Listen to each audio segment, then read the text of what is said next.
Hello, hello, and welcome back to Souls Charity Marathon.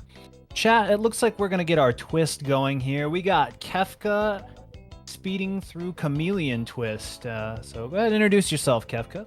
Hello, everybody. It's good to be here at a Souls Marathon playing this, of all things. But you know, it's a fun, short little game. So let's just hop right into it, shall we? First of all, though, there was a donation incentive for character choice. What color won that? So it looks like the color that won the incentive was pink. So thank you guys for donating for pink here. That's what we're going to be playing with today. Alright then. So let's just go ahead and jump right into it then. We'll be playing as pink, which is Linda. I'm going to be running any percent for you guys today. I'm going to be running on the US version, which is a little unique. It's a little bit slower technically. Same estimate though, but let's just go ahead and get started. In 3, 2, 1, go. So, Chameleon Twist is a really short game on the 64. It does have a sequel as well, that's quite good. The game itself is divided into 6 main levels. This is the first one, Jungle Land. And you only have to actually beat 4 levels to beat the game. The first, the last, and then you kind of can pick a path between the other 4 levels. And you only have to beat 2 of them in order to beat the game. So we're going to be playing the shortest ones, obviously. Well, that's fun. So you'll notice that one sort of movement thing that I'll be doing a lot is I'll be grabbing poles with like the chameleon's tongue and then spinning around. That's pretty much the fastest way to get around when that method of travel is available. The platforming mechanics in this game are pretty interesting, and the movement gimmick lends itself really well to just being a very unique speedrun. We're coming up to the end of the first level though, and coming up here we have our first big skip. Well, there we go. So what I did there is I went backwards through the door, and it just takes us straight to the level boss for some reason. So we're able to just skip the whole second half of the first level. It's the biggest skip in the game, saves about 90 seconds. And then the first boss is really simple, just shoot him with butterflies and he falls off the edge. I've been running this game for about 11 years, hit or miss. The community's really nice, and a very, very beginner-friendly speedrun, I would argue. There's a really high skill ceiling on it for how simple it may seem, but it's a very good one to jump into as a beginner. Anyway, coming into the second level here, this is Bomb Land. Hence all the, explosive things like missiles and cannonballs and such. And more or less, the big time save in this level is just bringing, like, bombs and such with you. Oh no, that's very important. Bringing bombs and such with you from room to room so that you can bypass having to wait to grab them. We have one little mishap there. Nothing too crazy, though. Very simple room there. Grab a bomb, blow up a thing, open a door. So we did manage to get a cannonball, which is good. These cannon rooms are completely RNG and very frustrating as a result. Stuck my tongue in the wrong direction there because this is the US version.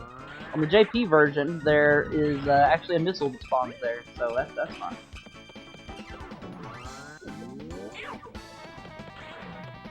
So you notice there that I took damage off of that missile. That was very intentional.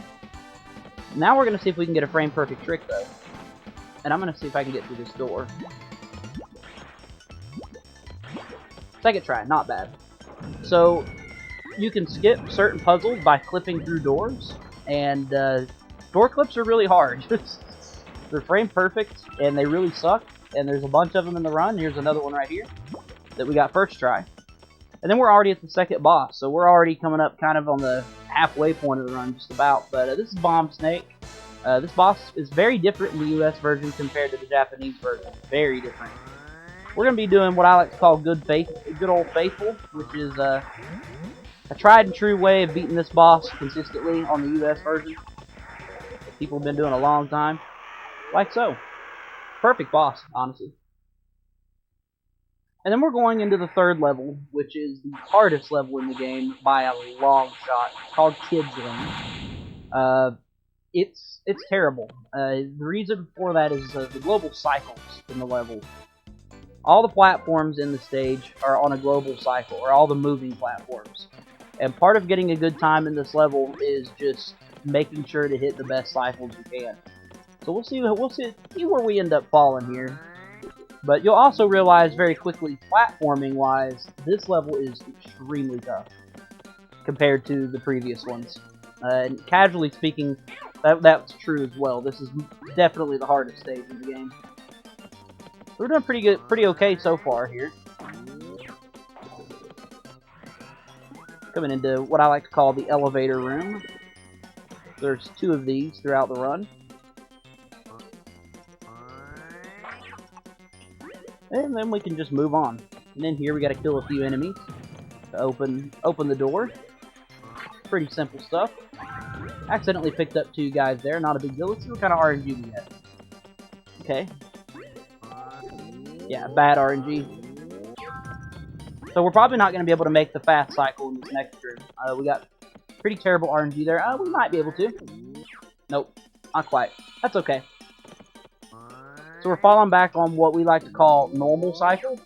We could still technically make up some of this lost time elsewhere in the stage, but not really going to count on it. Then we're coming up to what we like to call double damageless, which I got. Very cool. Very nice. Normally you have to shoot the targets on those guys' face with some enemies to get them out of the way, but we can bypass having to deal with that. You know what? Let's just do the puzzle. Here's the second big bit of RNG in the run. You can skip these entirely with door clips, but they're extremely precise. Not exactly the most marathon-friendly thing in the world. Alright, cool. So we got through that room nice and safely. And we got through that one. It's a good time for donations. Yes, actually. This is a great time. Alright, looks like I got $5 from Soap Sinclair. Thank you, Soap. And then it looks like we got $5 from Romanticore that says, I love you guys. Thank you, Roman. We love you too. Flushed emoji.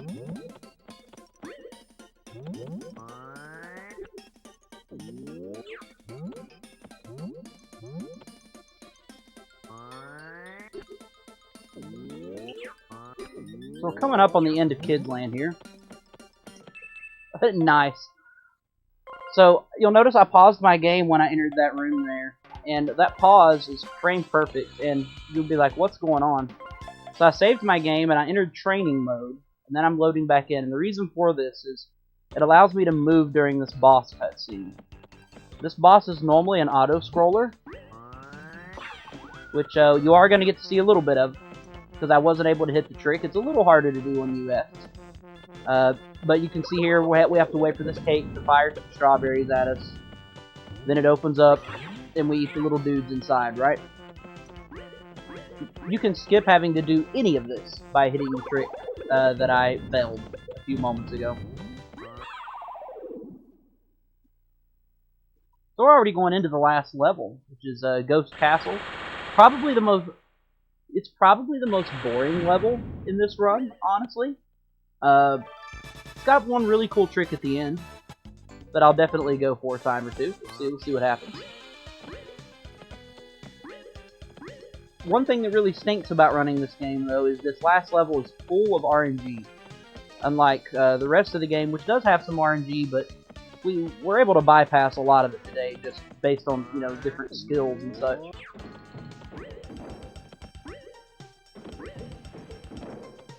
Yeah, so the beginning of this level, very boring.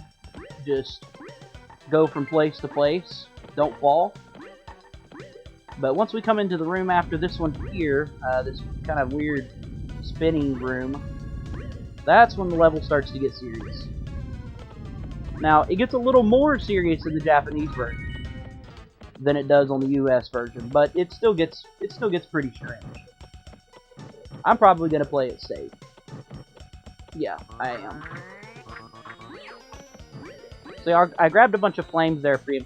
In this room, we have to shoot a mirror, and it's random as to which one's correct. We got bad luck, of course. Pretty apropos. We got a terrible spread shot there. It's awful, actually. And here, you just have to shoot these candles to make the platforms appear. You can technically skip certain ones, depending on what kind of layout you get, but again, it is entirely random, so I prefer not to do that. There we go. Made it through. And we're getting really close to the end of the run. We're approaching the last, like, third of this level, maybe the last quarter. So yeah, the developers were running out of ideas, and we're, you know, looking at the same puzzle, but for a second time, except for this time the platforms appear a little further apart. These rooms here, in particular, are much faster in the Japanese version. The flames spawn in way quicker. As such, the US version makes a pretty good beginner version to learn on. And then we have our last little mirror puzzle here, where we got pretty bad luck, of course. Always good. We're going to take damage here. Then we're going to jump here to aggro this flame into the air and not take damage. And then let's see if we can hit this next trick. It'd be cool to hit it. Nice. Yeah, that trick's extremely difficult. It's called Cuss Vault. You gotta land on that little tiny pole with full momentum and then vault off of it to clip through the floor. Very difficult at the end of a run. But we're at the final boss, which has two phases. Phase 1, you have to lick the colored balls on his arm.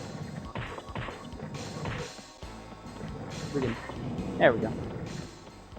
That was pretty good. And then phase 2, you just gotta shoot him enough times in a row. So we're coming up on time. We're very, very close to time. As soon as we see him give me a curve shot, and I start shooting, we're pretty much time. Oh, here we go, and time. Yeah, that's Chameleon Twist 80%.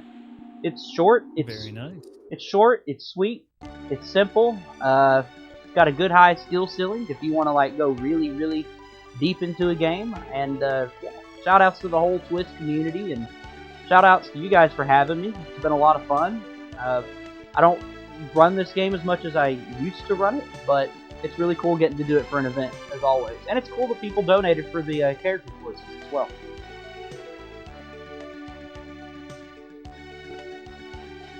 Thank you so much, Kefka. Thank you. Sorry about that, chat. Had a little bit of cough there. I got a couple donations to read here. We got KK with $5 that says, "No storm ruler Yorm is cruel and unkind, but I would love to see it. Good luck on the run, by the way, Peanut. You're an absolute legend." Thank you, KK. I have a $10 donation from a Franker Zamboni. It reads, Franker Zambino, Franker Z. You have forgotten me. You have forgotten who you are and so forgotten me. Look inside yourself and you are more than what you have become. Remember who you are. You are my son and the one true Franker. Thank you so much. And let's see here. Welcome on in, everybody coming from that big raid from Distortion. Thank you so much, Dist. Welcome on in, everybody, to Souls Charity Marathon fundraising for Save the Children. You can donate here with the... I'll give you guys a donation link. We have a few fun incentives coming up, so make sure you guys check those out. We have one coming up for Bloodborne.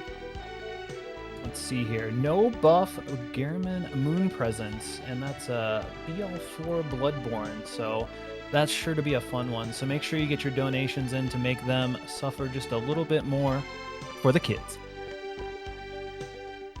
That's gonna also wrap it up for me. So thank you guys so much for having me on the host team. Thank you so much to all the donators, everyone who put the event together, and letting me say some words here on commentary.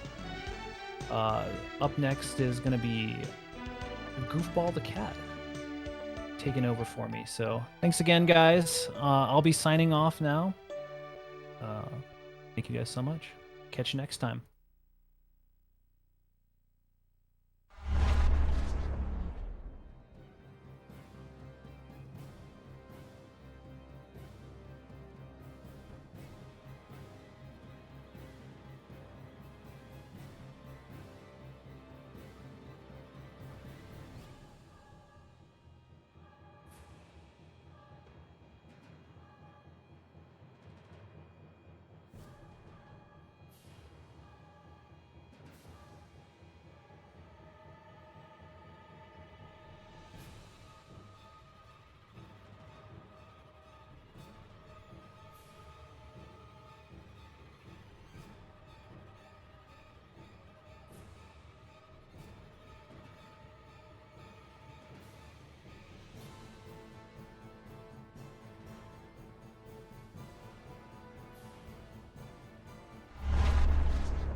İlk günlere göre yani gerçekten bu hayat saray gibi diyelim. Yani eksiklerimiz var ama depremin ilk günlerindeki gibi değil.